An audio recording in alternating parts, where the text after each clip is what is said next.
Well, hello there. You know what rules?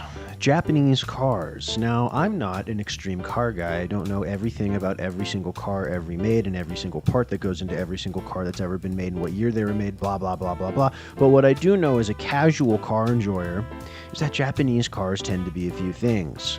Reliable, economic, but also in many cases, tiny. And these tiny cars are called K-cars.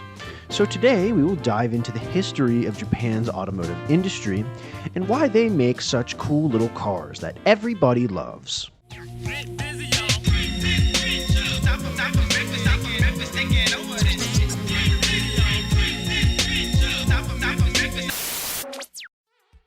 So where do we start? We start shortly after World War II, but let's not ask what our favorite car companies were doing during the war, okay? Anyways, during the late 40s and early 50s, Japan was in a rebuilding phase.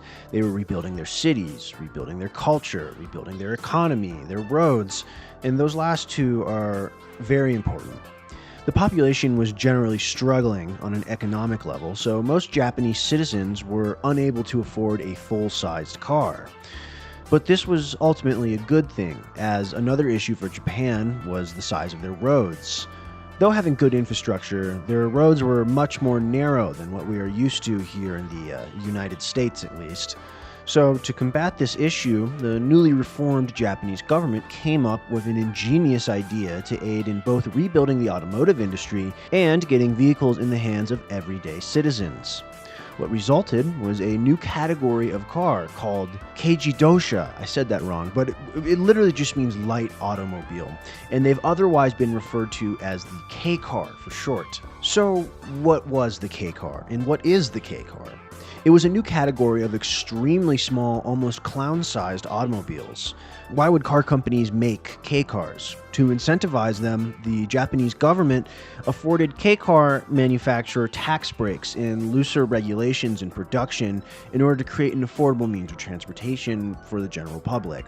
Hence, in 1949, the K-car was born. But what defined a K-car? Was it just a small clown car? No. They were and still are far more than that, and never call them clown cars. The initial parameters included three categories: that the engine was 150cc, the length of the car had to be under 3 meters, and the width under 1.3 meters. The result was a wild vehicle that was almost a halfway point between a full-sized car and a motorcycle. The initial public reception was mixed, but due to the necessity for cars, people started to purchase them. The government further provided incentives for customers to bolster sales as well. These included lower taxes when purchasing, far cheaper insurance in many cases, and no parking permits were required either. And they ended up allowing the companies to make the engines up to 360cc. With the K-car's newfound success, a floodgate of innovation would open and Japanese automakers would capitalize on this new market. Some notable models from the 1950s I'd like to highlight are the 1955 Suzuki Suzu Light, which is widely regarded as the first true K-car.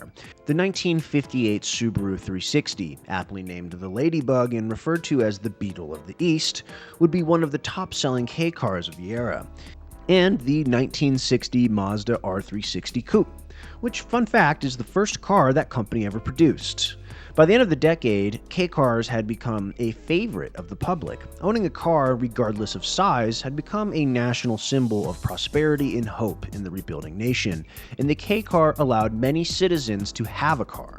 Unfortunately, the K-car industry would hit a major road bump starting in the early 70s. The Japanese government had slowly whittled away at the tax benefits for purchasing and owning the vehicles and had started to ramp up stricter emissions requirements. Prior to 1973, K-trucks and cars were exempt from an annual emissions inspection. The removal of tax benefits and the increased emission standards had started to put a strain on the K-car industry. Honda and Mazda would just simply withdraw from the industry in 1976 after experiencing an 80% drop in sales from 1970 to 1975. The remaining K-car manufacturers went to the Japanese government explaining that the new emission standards were just simply not possible to meet with the current limitations of the K-truck engine sizes. To their surprise, the Japanese government heard their case and ended up increasing the engine size to 550cc, which gave rise to increased power K trucks in cars. By the late 70s, K trucks had become a large market for exporting. As the 1980s loomed, K cars and trucks lost much of their utilitarian origins as well. Newer models started to include luxury features like electric windows, air conditionings, radio, and even automatic transmissions. Would you look at that? By the mid-1980s, the K-car industry had regained its strength and was making up nearly one-third of all cars sold in Japan. Throughout this era of their industry, the K-car would evolve from just a passenger vehicle, tapping into larger commercial markets, though it was still only limited to going 50 miles per hour. The now famous K trucks, such as the Suzuki Carry, maintained the small size while still boasting a 6-foot truck bed. For reference, that's the same size as many bloated big-ass pickup trucks you see in the United States on the road today. Isn't that ridiculous? On the same note, K-vans also became a useful vehicle for both commercial use and personal use. And another side note, these are my favorite forms of these cars, and I want one really bad. Japan would experience an economic bubble in the 1990s, during which the Japanese government again increased the size of the engine to 660cc for all K cars.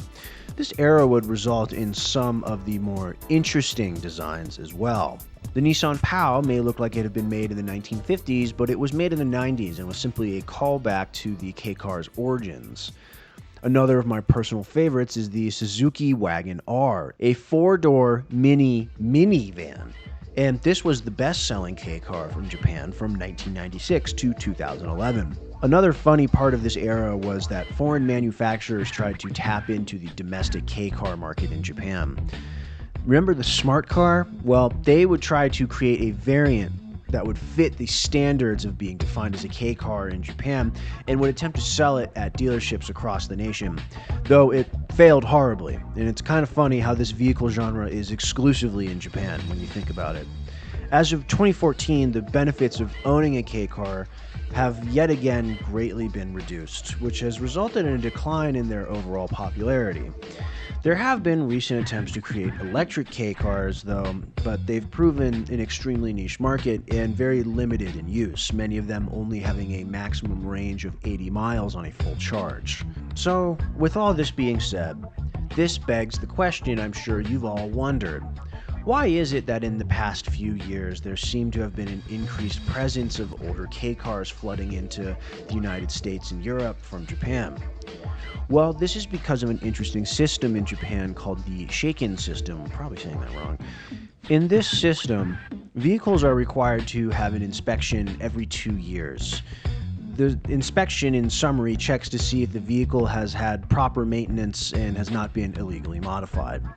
If you ever have owned an old car, you know how much of a pain it can be to maintain them, and the level of maintenance required to pass these inspections are quite high.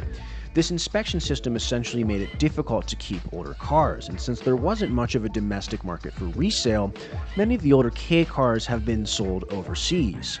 The K truck has become a very popular vehicle to import into the US due to the low cost, lack of functional trucks in the United States market, and, well, let's be real, because they're just fucking sweet. Look at it. Today, despite the decrease in incentives, K cars still make up 35% of Japan's domestic market and have developed an international cult following due to their unique designs and practicality. Though small, its impact has been massive. And in these times where we sell light infantry vehicles marketed as everyday cars, the K car has shown that sometimes less can really be more. Thanks for watching. Do you have a favorite K car? Did you like the video? If you're still here, consider subscribing and liking the video.